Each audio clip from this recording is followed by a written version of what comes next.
वो निर्मला जी की मुस्कुराहट की बात कर रहे थे। मोदी सरकार में एक के बाद एक ऐसा निर्णय हुआ है। आज महिला शक्ति को देखिए, देश की राष्ट्रपति भी महिला है और देश की वित्त मंत्री भी महिला है। 9 बार लगातार इतिहास रचने के लिए और देश को बजट देने के लिए मैं ऐतिहासिक बजट पर माननीय निर्मला सीतारमण जी को बहुत बहुत बधाई और साधुवाद देता हूं। केवल बजट ही नहीं दिया, 140 करोड़ भारतीयों को मुस्कुराने का आपने कारण दिया है। माननीय अध्यक्ष जी, मैं आभार प्रकट करता हूं नेता सदन और देश के प्रधानमंत्री मोदी जी का, जिन्होंने मुझे बोलने का अवसर दिया। देश की वित्त मंत्री महिला है और हमारे माताओं बहनों में बजट और बचत की जो समझ है वो भगवान का आशीर्वाद है। वे किचन भी संभालती हैं, सबकी जरूरतों को भी पूरा करती हैं, बचत भी करती हैं और भविष्य के लिए योजनाएं भी करती हैं, भविष्य के लिए पैसे भी बचाती हैं। हमारी माताएं बहनें ईज ऑफ मैनेजिंग बजट में निपुण हैं। हम भारतीय सनातन धर्म और समृद्ध परंपराओं को मानने वाले लोग हैं। संसार में 3 सबसे महत्वपूर्ण दायित्व हैं: ज्ञान, शक्ति और धन, जो मातृशक्ति के जिम्मे है। ज्ञान के स्वरूप में माता सरस्वती विराजमान है, शक्ति के रूप में माता दुर्गा विराजमान है और समृद्धि के रूप में माता लक्ष्मी धन, वैभव और कल्याण का आशीर्वाद देती है। अध्यक्ष, माननीय सभापति जी, अगर मैं कहूं कि Indian women are born economist with rare foresight and are natural accountants by instinct, तो कहना गलत नहीं होगा। ये बजट सर्वमंगलकारी, सर्वजन हिताय, सर्वजन सुखाय वाला बजट है। Budget 2025-2026 is a continuation of a 12-year reform express that has moved India from policy paralysis to policy performance, from leakage to delivery, from megabytes to gigabytes, from megawatts to gigawatts, from corruption to confidence, from cut money towards kartavya. Earlier government ran schemes, this government runs systems. Earlier government distributed doles, this government builds capacity. Earlier there was a file movement, in this government there is fund movement. Under the leadership of Prime Minister Narendra Modi, this budget is a beacon of hope and progress for Viksit Bharat. It is aptly a grains to gigabytes, from Jan Vishwas to Jan Kalyan budget, transitioning India from traditional agriculture, that is grains, twinned with digital future, that is gigabytes, rooted in public trust, that is Jan Vishwas, and delivering universal welfare, that is Jan Kalyan. This is not just a physical document, sir. It is a roadmap for inclusive growth, fiscal prudence, and national rejuvenation. Budget में सबका जिक्र भी है और सबका फिक्र भी है। सरकार की सोच स्पष्ट है, कोई छूटे नहीं, कोई रूठे नहीं, सबके लिए इस बजट में कुछ ना कुछ है। जहां इनके समय विकास की पगडंडियां नहीं थी, वहां हम विकास की एक्सप्रेस लेके जा रहे हैं। यूपीए के 10 साल और एनडीए के 10 साल की बजट का तुलना करोगे तो इनका बजट ड्राइंग रूम में बनता था, हमारा जमीन से जुड़ा हुआ बजट है। इनका बजट पॉलिटिकल डॉक्यूमेंट था, मोदी सरकार का बजट सबकी भागीदारी वाला नेशनल मिशन है। जब हम बजट निर्माण पर चर्चा करते हैं तो किचन से लेकर कारखाने तक, गांव से लेकर शहर तक सबकी आकांक्षाओं को शामिल करते हैं। मोदी सरकार के 4 आयाम: गरीब, महिला, युवा और किसान। इसका मतलब है युवा की उड़ान, महिला का सम्मान और सशक्तिकरण, गरीब का उत्थान और किसानों की समृद्धि की प्रगति। ये 4 प्रमुख स्तंभ हैं। ये बातों का बजट नहीं, ये वादों का बजट नहीं, ये विश्वास और नवाचार का बजट है। ये विकसित भारत का बूस्टर डोज होने वाला बजट है। हमने इसके 3 कर्तव्य निश्चित किए हैं जो इसका आधार है: उत्पादकता को बढ़ावा, लोगों की आकांक्षाओं को पूरा करना और सबका विश्वास। इन 3 कर्तव्यों के निर्वहन के लिए जरूरी है, माननीय सभापति जी, हम स्ट्रक्चरल रिफॉर्म्स की गति को बरकरार रखें, इसे और भी अडेप्टिव और फॉरवर्ड लुकिंग बनाएं। दूसरा, हम फाइनेंशियल सेक्टर को और रोबस्ट और रिजिलिएंट बनाएं। तीसरा, हम अपनी इकोनॉमी और economic activity and financial governance को आर्टिफिशियल इंटेलिजेंस एप्लीकेशन जैसी कटिंग एज टेक्नोलॉजी के साथ इंटीग्रेट करें। This budget carries forward the A to Z reform express running towards a Viksit Bharat. A for A, Annadata to Ankalyan. B, bold reforms to Biopharma Shakti. C, chips and semiconductors to connectivity. D, drones to digital India and defense modernization. E, education excellence to electronics and energy independence. F, fiscal prudence to fintech revolution. G, Garib Kalyan to G, Gram G and GST reforms. H, health revolution to housing for all. I, innovation to infrastructure and IT revolution and income tax reforms. G, Jan Dhan to Jal mission. K, Khelo India and Khadi rejuvenation to Kisan Samman. L, livelihoods to labor reforms. M, manufacturing and MSME to make in India and medical colleges. N, Nari Shakti to nutrition. O, orange economy to opportunity creation. P, pulses and productivity to Purvodaya and Pragati. Q, quality of governance and quantum computers. R, railway to R&D and rural revival. S, startup India and stand up India to skill India and Saksham Sugme Samrit Bharat. T, telecom and technology relevation to tax simplification. U, urban transformation to Udan Unnati. V, Vanchit Vikas to Viksit Gram to Viksit Bharat. W, world class infrastructure to waterways. X, ports to X factors. Y, Yuva Shakti to Yugain Bharat. And Z, zero tolerance for corruption to zero poverty Bharat. This reform express has no brakes, sir.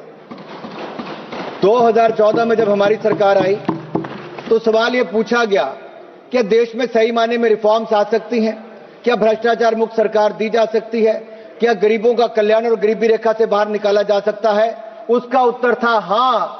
और पिछले 12 सालों में मोदी सरकार ने reforms लेकर आए, reform perform transform, इस पर काम किया और जो ऑक्शन और एलोकेशन इन सब में पारदर्शिता लाए और लाखों करोड़ रुपया भारत के खजाने में जमा किया। यही नहीं, करप्शन फ्री सरकार, भ्रष्टाचार मुक्त शासन दिया है तो नरेंद्र मोदी की सरकार ने दिया है। 25 करोड़ गरीबों को गरीबी रेखा से बाहर निकालने का काम किया। मोदी है तो मुमकिन है, ये सब संभव हो पाया है। यही नहीं अध्यक्ष ji, if I have to give you the contrast, the rot versus reform, अगर भ्रष्टाचार बनाम सुधार की मैं बात करूं तो उसमें दिखता है कि इनके समय 2G से लेकर अन्य घोटाले हुए, हमारे समय निष्पक्ष और पारदर्शिता के तौर पर उसमें एलोकेशन और ऑक्शन हुआ। कैपिटल एक्सपेंडिचर यूपीए के 10 साल में कुल मिला के 14 लाख करोड़ खर्च हुए। मोदी जी और निर्मला सीतारमण जी ने इसी साल पब्लिक कैपिटल एक्सपेंडिचर 12,20,000 करोड़ एक ही साल में दिया है और पिछले 12 सालों में 66 लाख करोड़ से ज्यादा दिया। यही नहीं, एग्रीकल्चर बजट इनके समय 27,000 करोड़ था जो बढ़कर 1,67,261 करोड़ हुआ है। पर कैपिटा इनकम इनके समय 74,000 करोड़ थी, आज बढ़कर 2,05,000 करोड़ हुई। गरीबी दर इनके समय 30% थी जो आज कम होकर 11% हुई।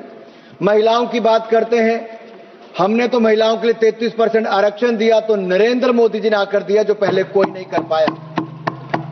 और यहां पर निर्मला जी ने बजट में, जेंडर बजट में 5 लाख करोड़ रुपए का प्रावधान किया है जो आज तक का सबसे ज्यादा है। देश की महिलाओं की ओर से मैं मोदी जी और निर्मला जी का बहुत बहुत आभार प्रकट करता हूं। वुमेन लेबर फोर्स इनके समय 23% थी, आज बढ़कर वो 42% हो गई है।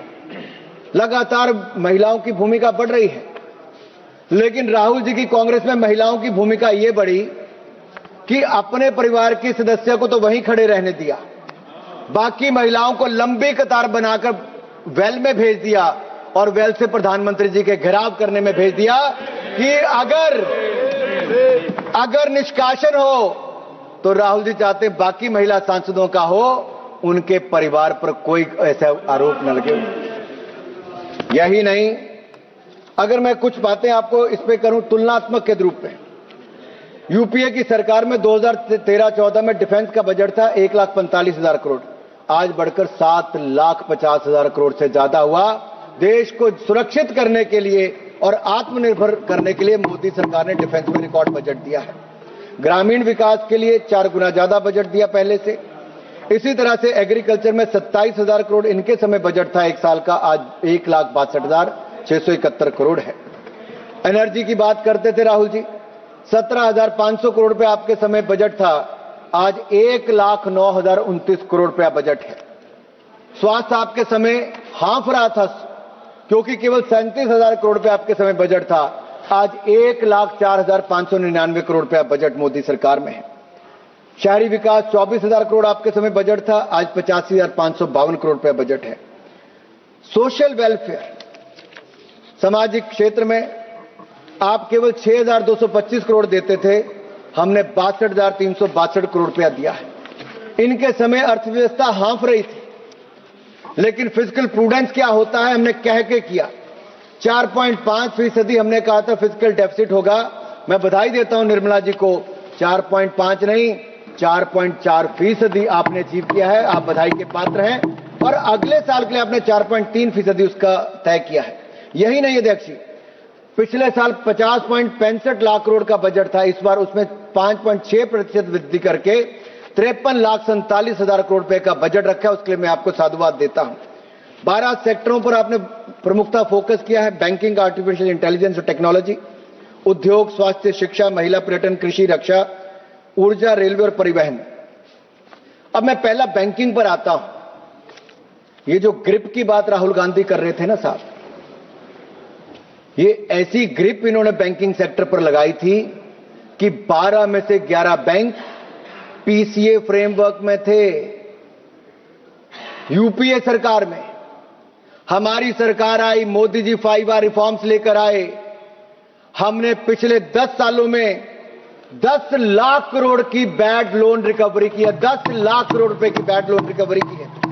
और इस साल हमारे बैंक 2 लाख करोड़ रुपए से ज्यादा मुनाफा कमाने वाले अपने आप में रिकॉर्ड है। यही नहीं, अगर मैं जीएनपी की बात करूं, ग्रॉस नॉन परफॉर्मिंग एसेट की, अटल जी जब सरकार में आए तो 16% था, उन्होंने कम करके उसको 7.6% किया। यूपीए की सरकार में वापस बढ़ के 12.3% हो गया।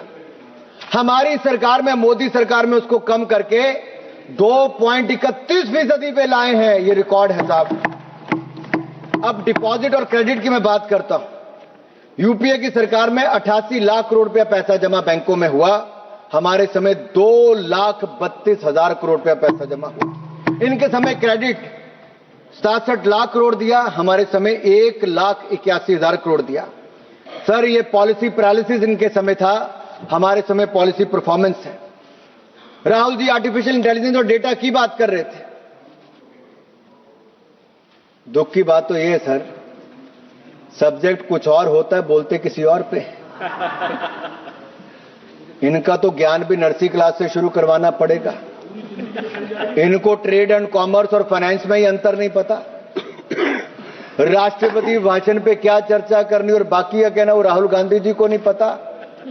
सर, हार की नफरत इतनी हो गई है कि सदन के नियमों से नफरत है, स्पीकर से नफरत है, संवैधानिक संस्थाओं से नफरत है, देश के प्रधानमंत्री से नफरत है, और अब तो भारत से नफरत शुरू हो गई है इनको।